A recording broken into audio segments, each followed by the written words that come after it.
Esta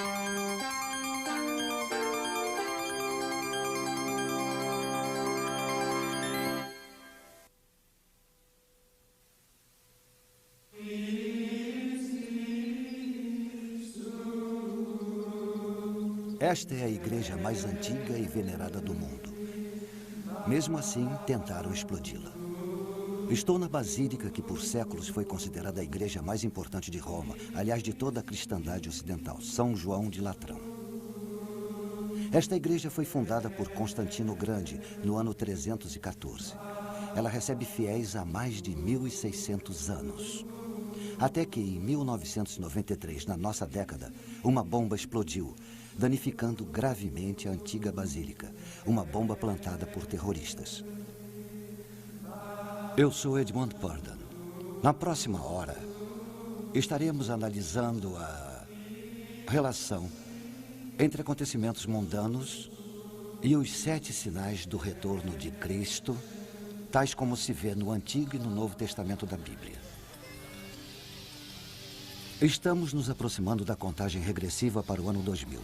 Muitas pessoas vivendo sob o calendário gregoriano veem uma relação entre os terríveis acontecimentos dos anos 90 e o novo milênio, que agora já está batendo à nossa porta. Milhões de fiéis veem o terrorismo, a queda moral e as catástrofes naturais que tanto marcam esta década como indícios que apontam para a segunda vinda de Jesus Cristo. Eles se perguntam, não será exatamente a nossa geração de que falaram os profetas quando fizeram suas predições? Terá chegado o final dos tempos? Milhões acreditam que deverá acontecer uma série de eventos antes que Cristo retorne para este mundo. A Bíblia prevê 7 acontecimentos solenes que anunciarão a segunda vinda de Cristo. Eu não sou teólogo, é claro, mas reconheço que um desses eventos já é história contemporânea. E outro é história em andamento. O primeiro evento, ou sinal, é o maior retorno ao lar da história humana e o mais sangrento. O retorno à terra sagrada do povo judeu, uma promessa bíblica cumprida em nosso século. O segundo é a fusão da Europa Ocidental numa superpotência sem precedentes, uma união que está sendo feita nesse exato momento. O terceiro é a ascensão de um ditador cujas monstruosidades podem superar até mesmo as de Adolf Hitler. O quarto é o predomínio mundial de uma nova religião, cuja divindade será Satanás, o anticristo e o falso profeta, a profana trindade. O quinto é a construção de um terceiro templo de Jerusalém, num local onde hoje existe um dos santuários mais sagrados do Islã. Um local que os muçulmanos prometeram proteger com o próprio sangue. O sexto é a invasão de Israel por exércitos cruéis do norte, que não serão derrotados por forças militares, mas pelo catastrófico poder da natureza de uma magnitude jamais vista. E, finalmente, a batalha mais sangrenta, a mais destrutiva jamais travada por seres humanos, o Armagedon. Mensagens espirituais para o próximo milênio. Os 7 sinais do retorno de Cristo. Distribuição Mundial Filmes.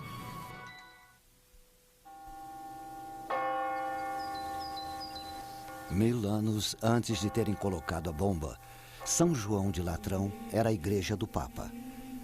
Na véspera do Ano Novo, do ano de 999, o Papa Silvestre II fez uma missa aqui para uma congregação profundamente contrita, marca do arrependimento pelos seus pecados.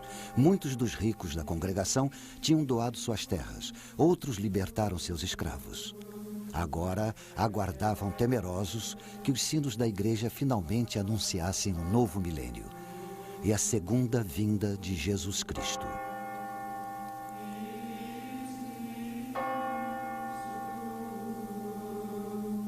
Dobraram os sinos, chegava o ano 1000, mas Cristo não apareceu.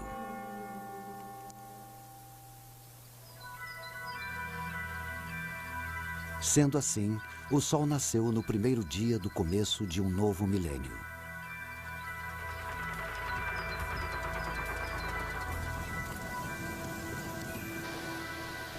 Hoje, o milênio que começou no ano 1000 está chegando ao fim. Algumas pessoas não têm dúvida de que o sino que irá dobrar no ano 2000 anunciará o retorno de Jesus Cristo.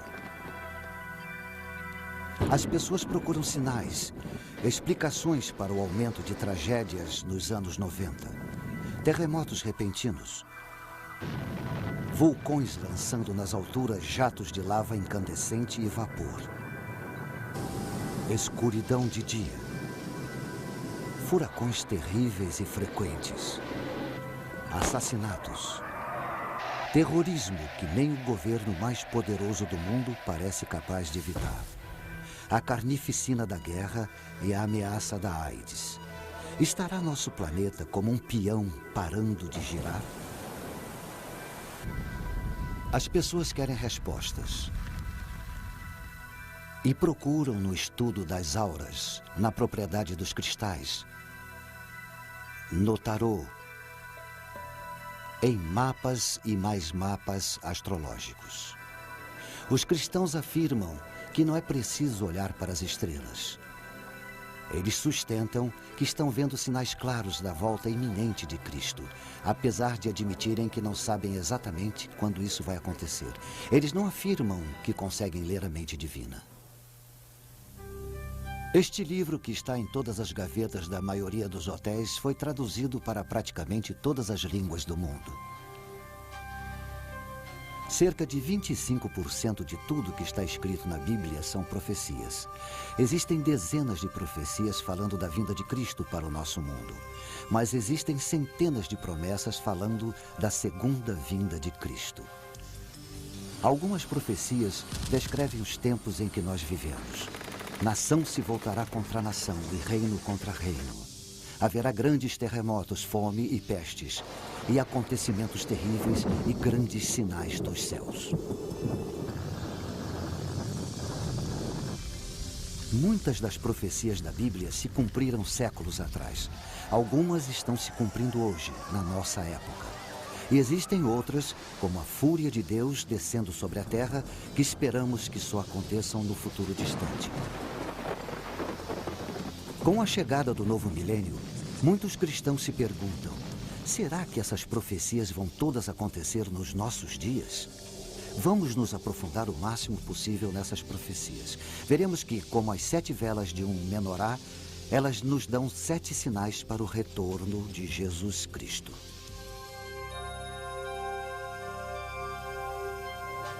Vejamos o primeiro sinal, a devolução de Israel. As profecias são muito claras.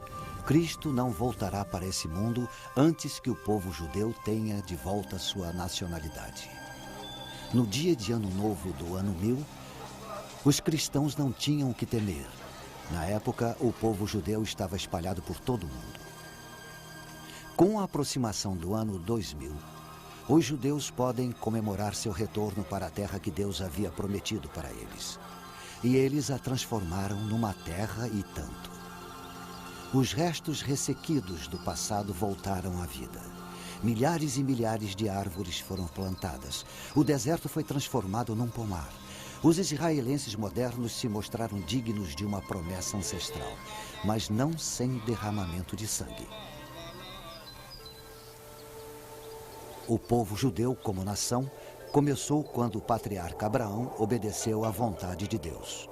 Sai-te da tua terra, para a terra que eu te mostrarei. Esta é a terra que Deus prometeu a ele. Importante centro entre a Ásia e a Europa, no coração de onde nasceu a civilização. Uma terra de montes bucólicos e ricas praias salineiras. Geograficamente, os antigos judeus foram pegos no fogo cruzado entre as forças do Egito e da Assíria, e cercados por povos decididos a expulsá-los da terra que eles acreditavam que Deus destinara para eles. Dessa época até hoje, a Terra Prometida sofre com guerras constantes. Com o tempo, a Assíria conquistou o reino de Israel ao norte. Suas 10 tribos se perderam na história. Mais tarde, o reino de Judá ao sul foi esmagado pelas forças de Nabucodonosor e seu povo foi levado prisioneiro para a Babilônia. Até que os persas destruíram a Babilônia e os descendentes de Abraão ficaram livres para voltar para a Terra Prometida. Mas a Terra Prometida estava ocupada por Roma. Roma construiu cidades, Roma construiu termas, Roma construiu anfiteatros e Roma trouxe seus deuses. O jugo romano era mais pesado do que os judeus podiam carregar. Eles se rebelaram e foi um levante que a poderosa Roma levou quase 4 anos para neutralizar. Enfim, a fúria de Roma se abateu sobre Israel com violência. Houve uma explosão de judeus em fuga que atingiu todos os cantos conhecidos do planeta. Em seu exílio, eles confiaram na promessa feita pelos profetas. Assim diz o Senhor dos Exércitos: Eis que salvarei o meu povo, tirando-o da terra do Oriente e do Ocidente. E os trarei, e eles habitarão no meio de Jerusalém. Eles serão o meu povo. Mas Jerusalém caiu nas mãos de forças muçulmanas que trouxeram o Islã. Durante séculos, a terra chamada Palestina fez parte do Império Turco-Otomano, até que os turcos foram derrotados na Primeira Guerra Mundial. Isso permitiu o retorno de alguns judeus para sua terra original. Até que nos anos 30, da Alemanha nazista chegaram ondas de ódio aos judeus, que obscureceram as perseguições do passado. Os judeus foram marcados com estrelas amarelas. As lojas judias foram destruídas. Sinagogas foram incendiadas, algumas vezes com a congregação dentro. Aos milhões, os judeus foram levados para campos de concentração num programa que visava a extinção do povo judeu de uma vez por todas. Explode a Segunda Guerra Mundial. Depois da derrota da Alemanha, os judeus sobreviventes do Holocausto foram para as costas de sua antiga terra natal para serem rechaçados em seguida. Então, depois de 9 meses de discussão, as Nações Unidas votaram pela divisão da Palestina no Estado árabe e no outro judeu. Em 14 de maio de 1948, nasceu o novo Estado de Israel. E com ele, o primeiro sinal do retorno de Cristo. As pessoas dançaram nas ruas. Elas vieram cantando. Judeus tão diferentes entre si como Marrocos é diferente de Manhattan. Judeus dos casbás e dos bazares, dos bairros de alfaiates de Nova York, dos esconderijos em Amsterdã, da Inglaterra e da Suíça, do refúgio na Suécia, da Índia e Etiópia, do Iêmen e Detroit. Eles possuíam um laço de união bíblico com uma terra que a maioria nunca tinha visto.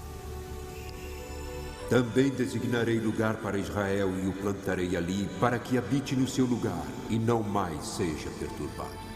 Estas palavras do profeta Amós foram ditas há cerca de 2.700 anos. A devolução de Israel para o mundo parecia um sonho impossível, mas uma por uma as barreiras que o impediam foram afastadas. Pelas mãos de Deus, muitos acreditam. Este sinal surgiu em nossa época. Quantos mais se seguirão?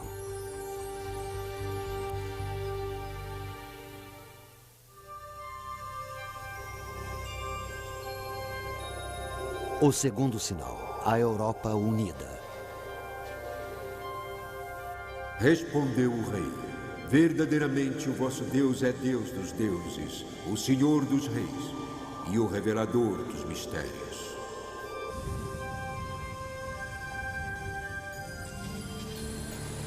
No passado, esta cidade Roma foi a maior capital do mundo antigo.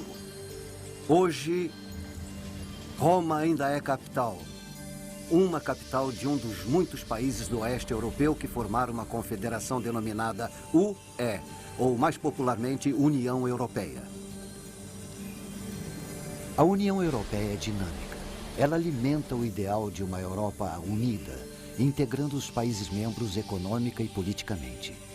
Ela prevê políticas comuns no comércio, na agricultura Isso exige um sistema monetário europeu único para todos os países membros.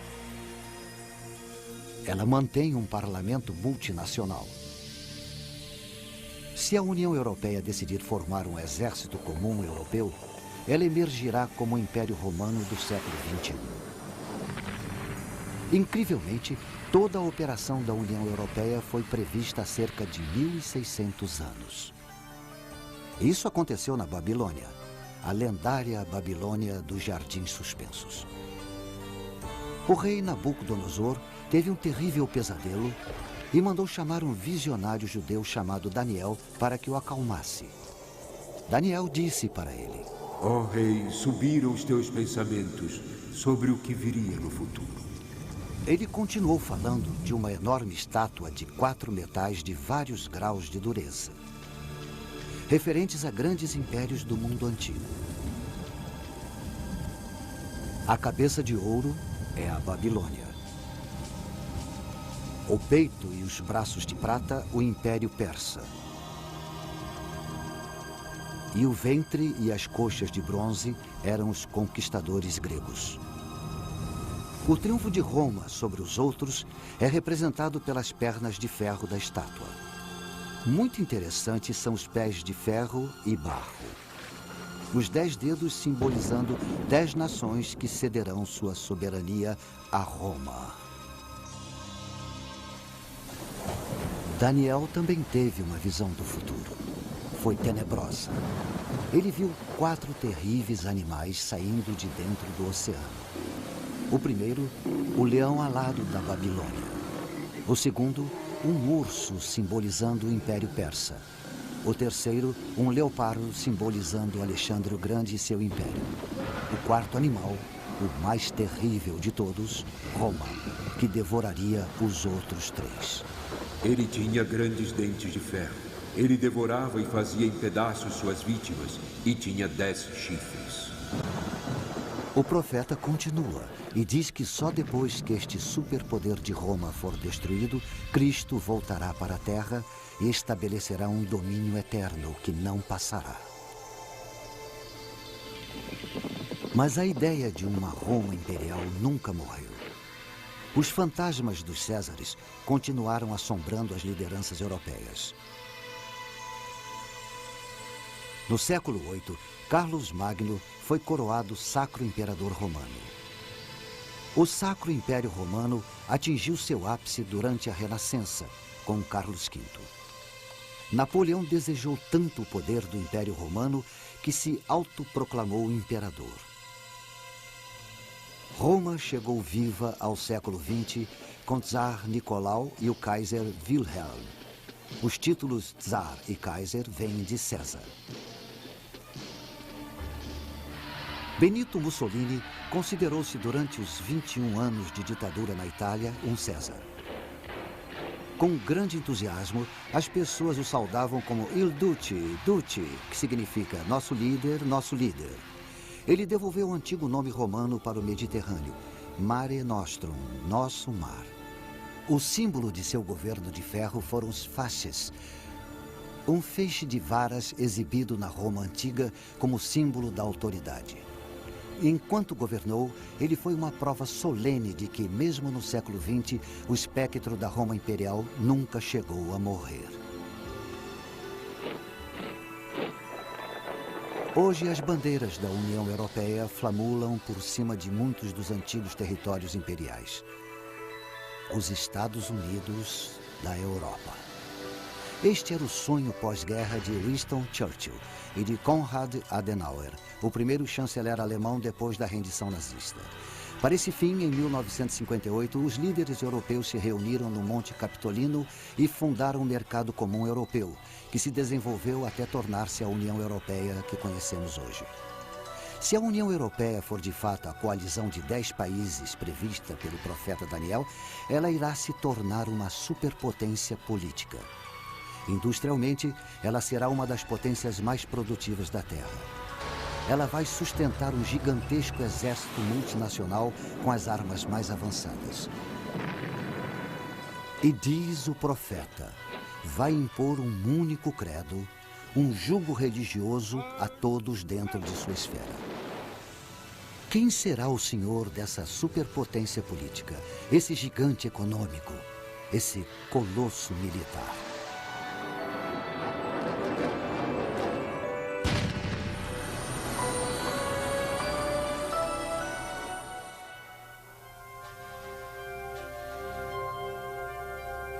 O terceiro sinal é a vinda do anticristo.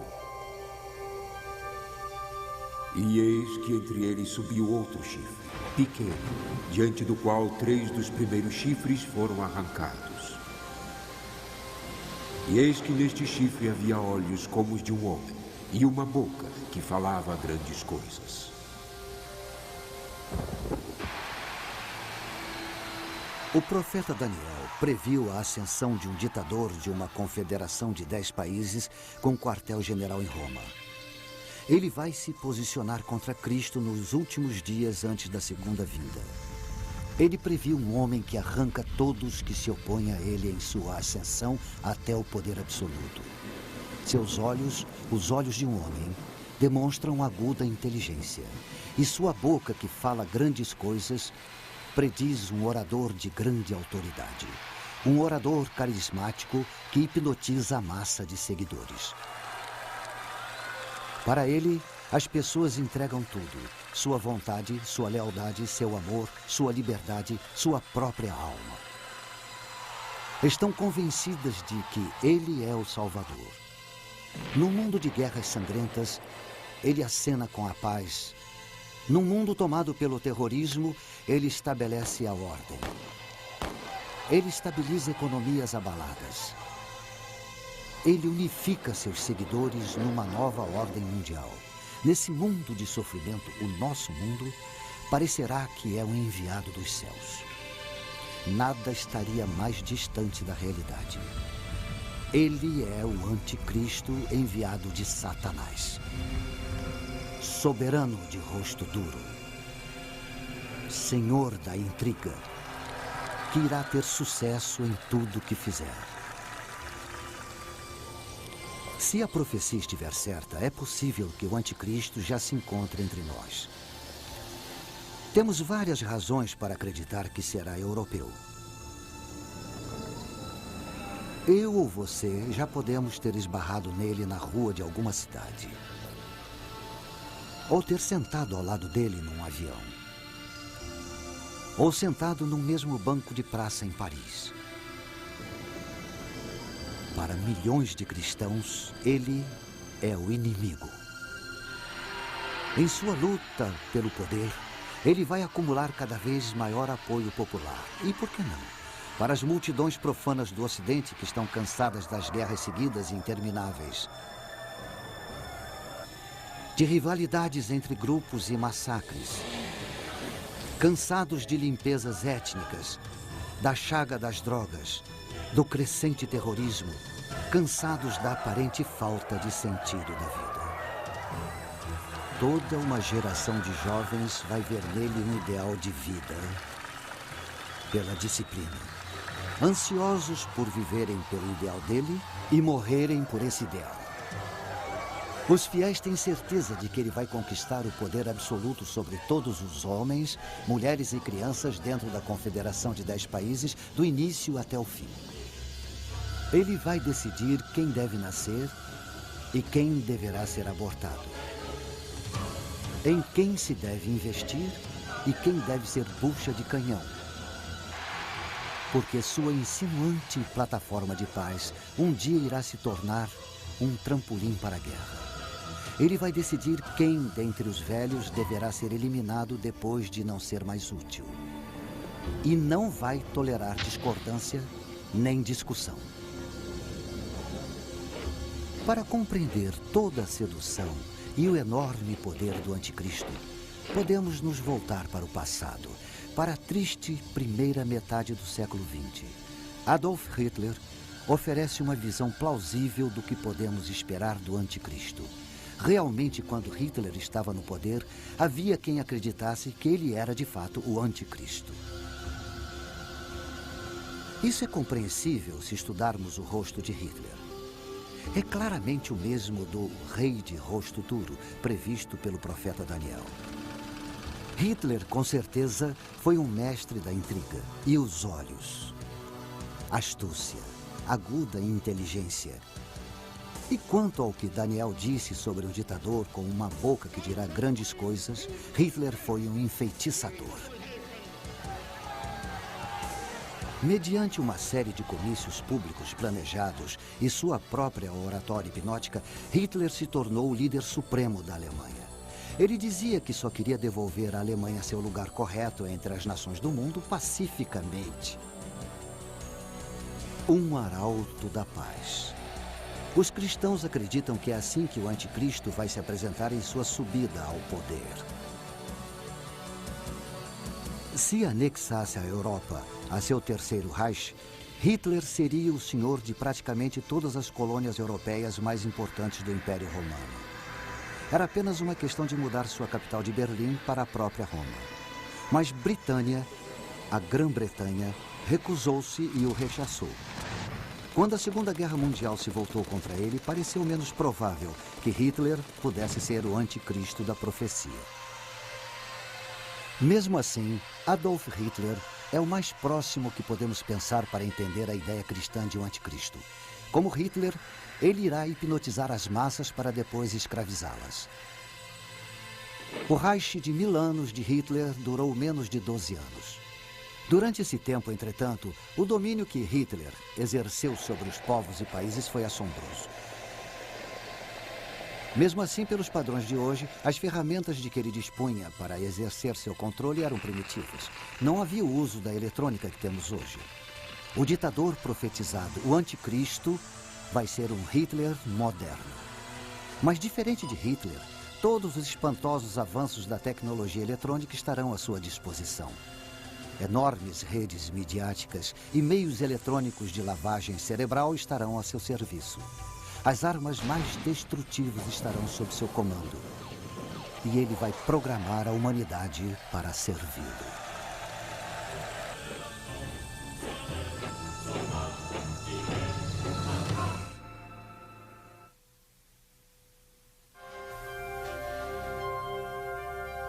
O quarto sinal. Uma nova religião mundial. Também vi uma de suas cabeças como se fora ferida de morte, mas a sua ferida mortal foi curada. As últimas décadas desse milênio já assistiram a um sem número de assassinos e quase assassinos de chefes de Estado. O atentado contra a vida do presidente Ronald Reagan. O presidente foi ferido e sobreviveu, mas tentativas em outros líderes foram bem-sucedidas. O premier egípcio Anwar al-Sadat, Indira Gandhi, primeira-ministra da República da Índia, Yitzhak Rabin, de Israel. Os cristãos se assombram com o assassinato do anticristo, descrito no último livro da Bíblia, o das Revelações ou o Apocalipse. Ele será ferido, é o que a profecia nos diz, mortalmente ferido. Depois, como por milagre, ficará curado. De certo modo, ele vence a morte. Talvez em descarada zombaria, a morte e ressurreição de Jesus Cristo. As Escrituras nos dizem: toda a terra se maravilhou, seguindo a besta. Então, esse ditador, o anticristo, irá se autoproclamar um Deus na terra. O mundo já assistiu a algo semelhante. Nós nos lembramos de julho de 1944. Vários oficiais de alta patente do exército alemão conspiraram para matar Hitler com uma bomba escondida. Uma bomba potente. Milagrosamente, Hitler sofreu apenas ferimentos leves. Para seus fiéis seguidores, Hitler não tinha apenas frustrado a traição. Ele tinha desafiado sobrenaturalmente a morte. Mais uma vez analisamos o ditador demoníaco para entender melhor o anticristo que virá. Enquanto o mundo estava sob seu controle, Hitler trabalhou para tirar Deus de seu trono. Heil Hitler substituiu Vá com Deus nas saudações. Nós vivemos por Hitler. Nós morremos por Hitler. Nosso Hitler, nosso Senhor, que impera no admirável mundo novo.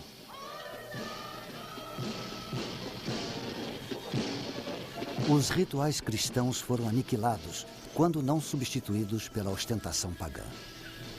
O lugar de honra das Sagradas Escrituras foi ocupado pela autobiografia de Hitler, Mein Kampf. O culto a Hitler alcançou seu ápice no fervor da SS, a elite militar do Führer. As unidades SS cumpriram suas ordens desumanas sob a efígie da Caveira da Morte. O filho pequeno de um membro da SS foi batizado numa cerimônia que abertamente zombava do ritual cristão do batismo. Embrulhada numa manta de suásticas, a criança foi batizada num altar que tinha o retrato de Hitler no lugar da cruz. Como o escritor inglês Clive James observa, nem todos nessa era mundana estamos dispostos a aceitar que Satanás visitou a Terra na forma de Hitler e recrutou um exército de pecadores. E vi subir da terra outra besta. E tinha 2 chifres semelhantes aos de um cordeiro e falava como dragão. Também exercia toda a autoridade da primeira besta na sua presença, e fazia que a terra e os que nela habitavam adorassem a primeira besta, cuja ferida mortal fora curada. A vinda de uma outra foi profetizada, um falso profeta que vai incentivar todos os povos a adorar o ditador mundial.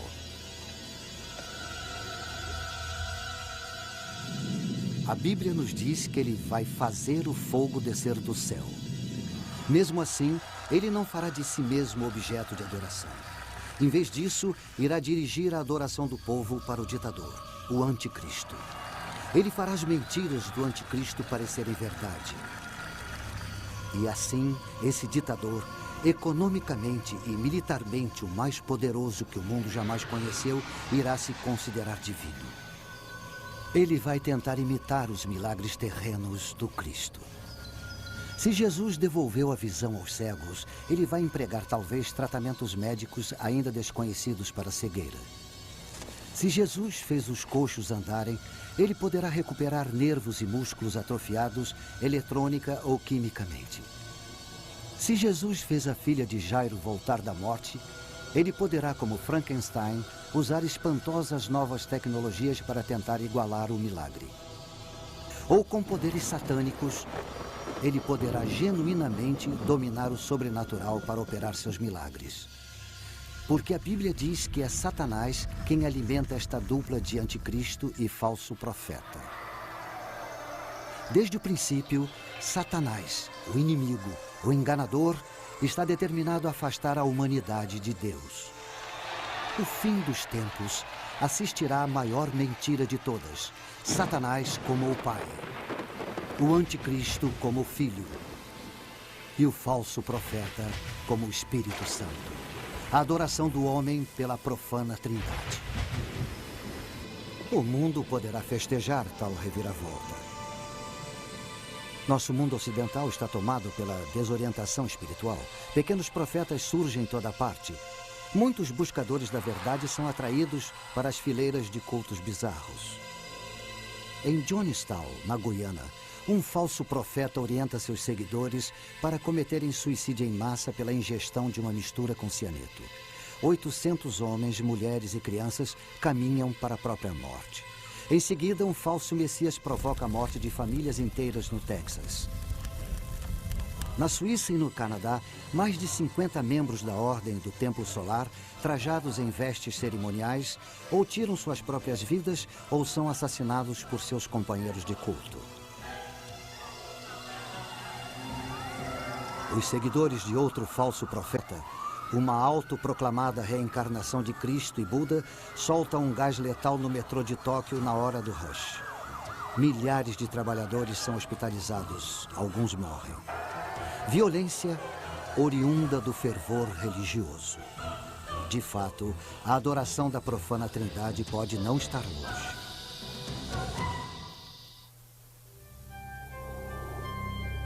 O quinto sinal. a reconstrução do templo.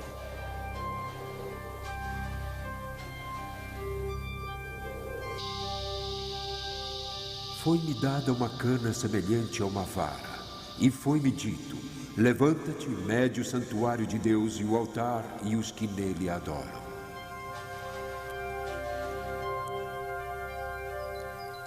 Jerusalém dourada, a cidade de Deus. Seu solo pisado pelos pés dos conquistadores, assírios e babilônios, gregos e romanos, sarracenos e otomanos. Suas portas, os sagrados portais dos peregrinos, judeus, cristãos, muçulmanos. Seu nome significa paz. Sua história, conflito.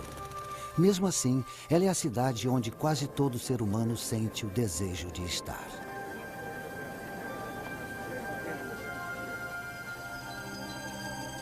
Este é o portão dourado de Jerusalém, silencioso perante a estrondosa profecia. Tanto judeus como cristãos tomam conta desse portão. Para os judeus, é o portão pelo qual o Messias vai entrar em Jerusalém e devolver a Israel sua glória do passado. Para os cristãos, é o portão pelo qual Jesus Cristo vai reentrar na sua cidade.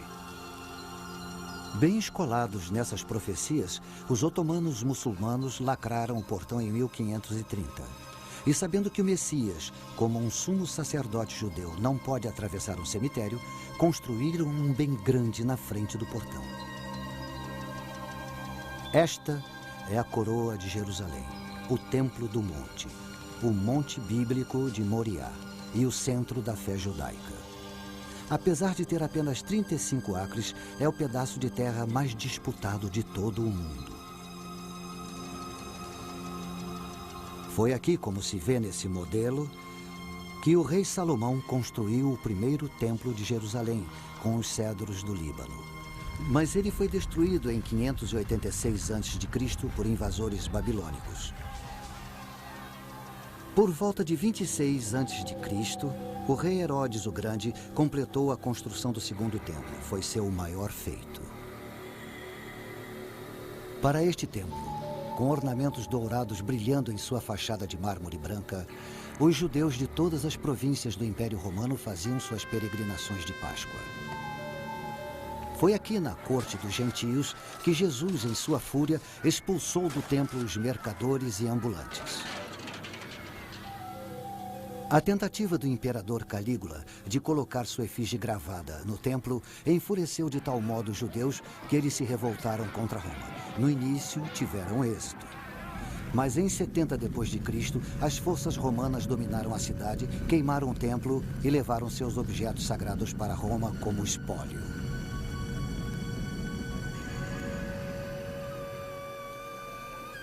Tudo o que resta hoje dos templos de Jerusalém é uma parede de sustentação feita de pedras enormes de 15 metros de altura chamada Ha-Kotel, ou Muro das Lamentações. De toda a cultura judaica, este é o local mais sagrado. O que encima o monte do templo hoje é uma maravilha da arquitetura muçulmana.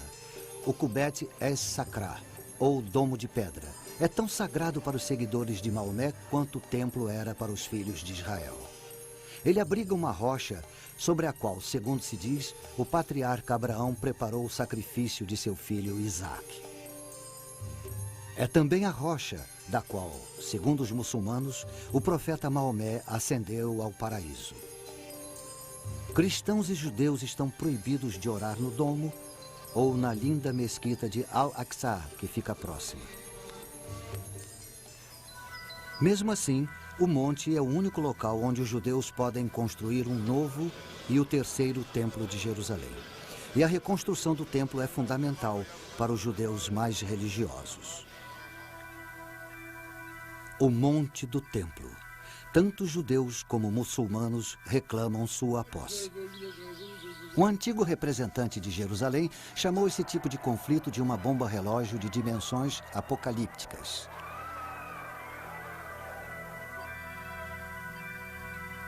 Por volta de 691 d.C., os muçulmanos terminaram de construir o Domo de Rocha. Ele está sobre o monte do templo há 1.300 anos. Não estão dispostos a tirá-lo para dar lugar a um terceiro e definitivo templo judeu. Muitos judeus rezam por um milagre. O templo virá do alto, eles dizem. Mas existem fanáticos tramando tomar o templo à força. Um militante do templo, ex-soldado do exército israelense, atraiu milhares de seguidores. Nossa ideia, ele explica, é mudar a mesquita, mudar o domo de rocha para ser reconstruído em Meca. Um grupo conhecido como Instituto do Templo já está se preparando para um novo sacerdócio judeu. Objetos rituais para sacrifício estão sendo feitos. Vestes rituais sendo confeccionadas. À sombra do Muro das Lamentações, há escolas do Talmud, onde estudantes ávidos são preparados para realizar os antigos rituais dos sacerdotes judeus. Um modelo em escala do terceiro templo já foi até construído. Mas os muçulmanos não abrem mão do monte do templo. Em 1990, irrompeu um tumulto quando um grupo de judeus tentou fincar a pedra angular do novo templo. Cristãos acreditam que Jesus Cristo não vai voltar para esse mundo até que o terceiro templo de Jerusalém esteja pronto. Como isso é possível com esta situação explosiva entre muçulmanos e judeus? E deu-se-lhe autoridade sobre toda a tribo, povo, língua e nação. O ditador dos 10 países irá intervir. Chegando como pacificador, ele irá enganar até o eleito. De uma vez por todas, ele irá apaziguar o conflito sobre o monte do templo. Não haverá mais discussão. O templo será reconstruído. E os filhos de Israel irão regozijar-se. Ele fez mais que resolver um conflito, eles dirão. Ele cumpriu o pacto que o Senhor Deus fez com Abraão. Mas o festejado ditador tem outros pactos a cumprir. Ele fará um acordo pelo qual irá devolver a Palestina para os israelitas. Este pacto marca o início de um período de 7 anos de tribulação, que só vai terminar com a segunda vinda do Cristo. Ele lhes dizia que fizessem uma imagem à besta que recebera a ferida da espada e vivia. Agora, o falso profeta, fonte oculta do poder, entronizará o ditador anticristo no novo templo de Jerusalém. E os que habitam sobre a terra irão adorar a besta, cujos nomes não estão escritos no livro da vida. A imagem dele será adorada, venerada, cultuada. Todos que se recusarem serão mortos. Os israelitas traídos reagirão como seus ancestrais fizeram quando o imperador Calígula tentou pôr sua imagem no templo deles. Vão se revoltar e lutar. E o ditador os fustiga com tal massacre que irá ofuscar o holocausto de Hitler.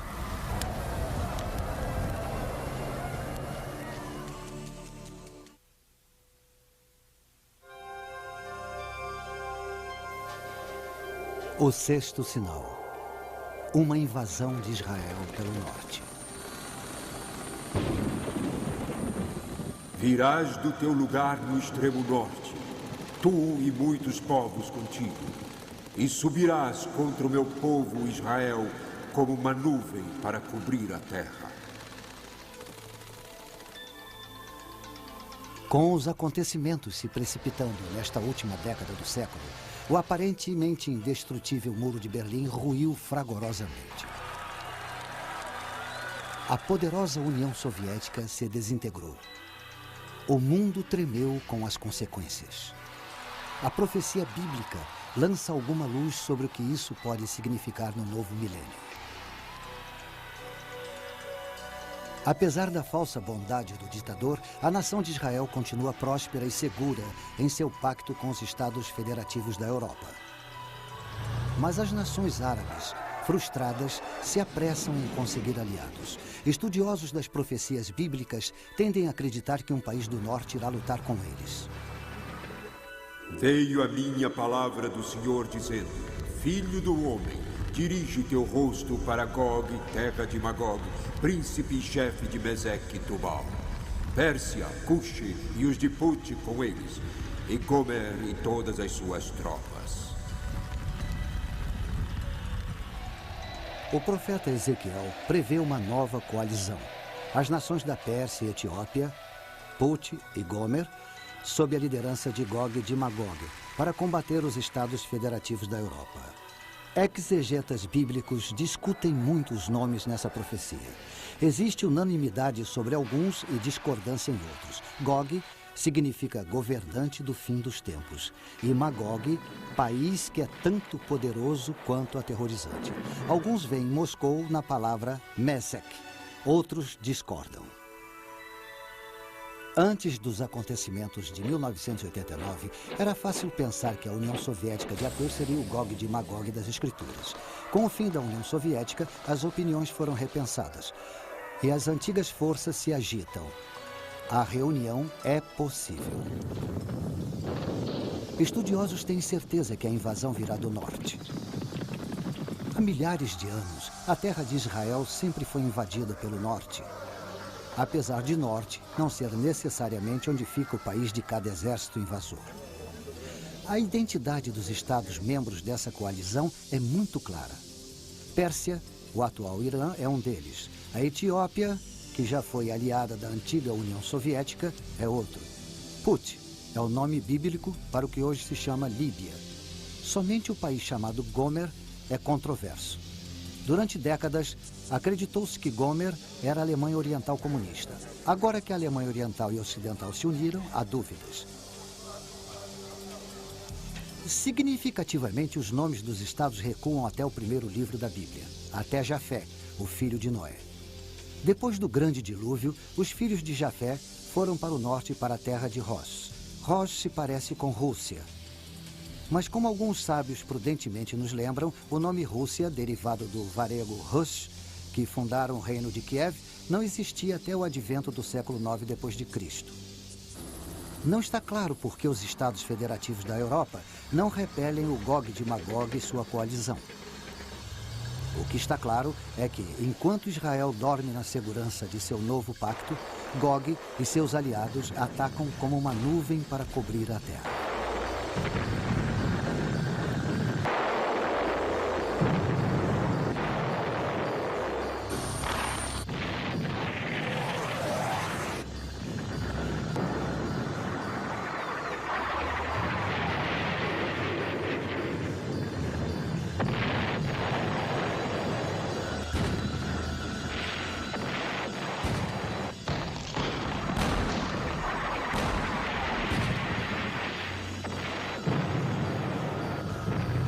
A invasão é um sucesso.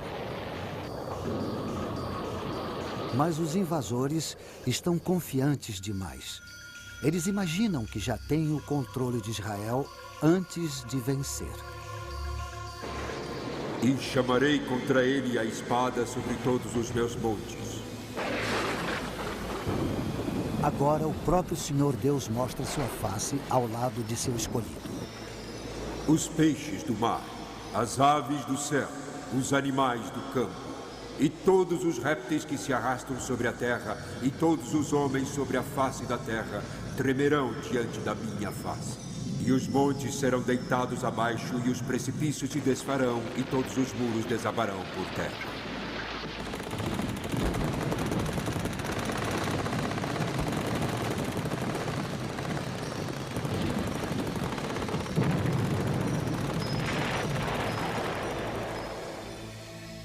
Gog e sua coalizão são destruídos.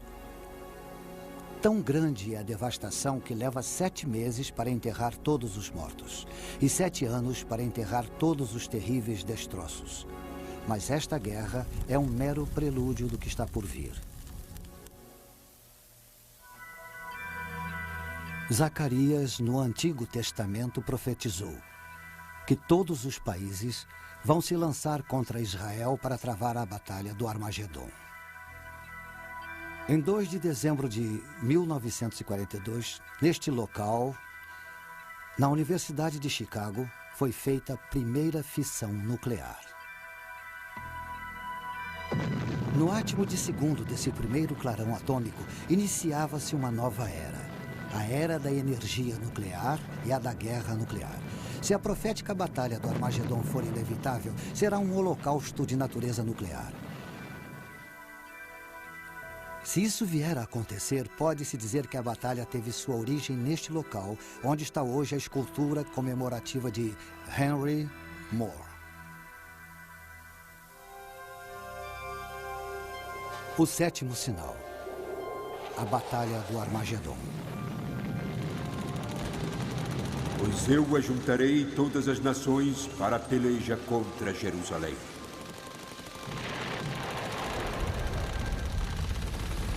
Zacarias, do Antigo Testamento, profetizou que todos os países vão lutar contra a terra de Israel para realizar a batalha.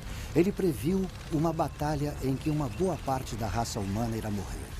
O nome do lugar onde essa batalha será travada provoca arrepios só de ouvir. Armagedon. Os cristãos acreditam que toda a epopeia dos judeus é uma crônica dos esforços de Satanás para destruir o povo escolhido de Deus e para malograr o plano de Deus para a redenção da humanidade. O tempo é chegado em que esse adversário de Deus fará um grande último esforço para atingir seus objetivos.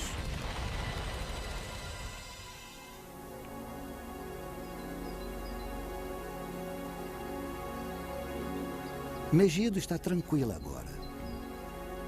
No mundo antigo, aqui era um centro de comércio fundamental. Debaixo das ruínas da cidade que estão vendo, estão enterradas 20 outras Megidos, uma em cima da outra. A cidade foi reconstruída 20 vezes. O Vale de Megido se estende do Mediterrâneo até o norte de Israel. Quando Napoleão veio aqui, sua análise militar foi que, na planície de Megido, a natureza tinha criado seu maior campo de batalha. Nós conhecemos Megido melhor por seu outro nome, Armagedon. No interior dos gabinetes do ditador dos Estados Federativos da Europa e de seu falso profeta, o adversário de Deus alicia os inimigos do mundo para lutarem nesse amplo vale. Será a última batalha que o ser humano jamais irá travar. Eles virão de todos os cantos do mundo. Mais exércitos virão descendo do norte. Outros exércitos invadirão pelo sul. Chefiados pelo Deus da guerra, o único Deus que o anticristo irá reconhecer além de si mesmo, os Estados Federativos da Europa despacharão suas tropas de elite pelo ocidente. Tropas com armas superiores. Mas um exército em número incrivelmente superior vem vindo do Oriente, a leste do Eufrates. Como a profecia diz que o exército terá 200 milhões de homens, é de se suspeitar de uma coalizão das nações asiáticas encabeçada pela China. Do norte, sul, leste e oeste eles vêm, e o confronto é aqui.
E vi o céu aberto, e eis um cavalo branco, cujo cavaleiro chama-se Fiel e Verdadeiro.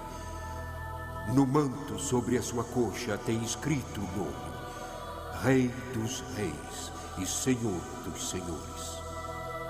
Cristo, que retornou em sua glória, julga as nações ímpias. De sua cidade sagrada, Jerusalém, ele irá reinar triunfante e seu reino será eterno. A profana trindade está esmagada. Satanás foi banido para sempre. Os redimidos da humanidade vivem no êxtase do reino soberano de Deus sobre o universo.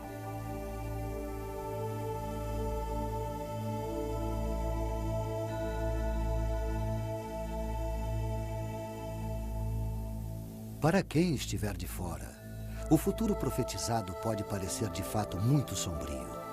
Os fiéis tentam ver além do caos a vinda de Cristo. Eles dizem que a mensagem da profecia não é temível, é cheia de esperança. E eles se confortam no conselho dado por Jesus quando previu esses acontecimentos. Quando estas coisas acontecerem, exultai e levantai vossas cabeças. Eis que cedo venho e está comigo a minha recompensa, para retribuir a cada um segundo a sua obra.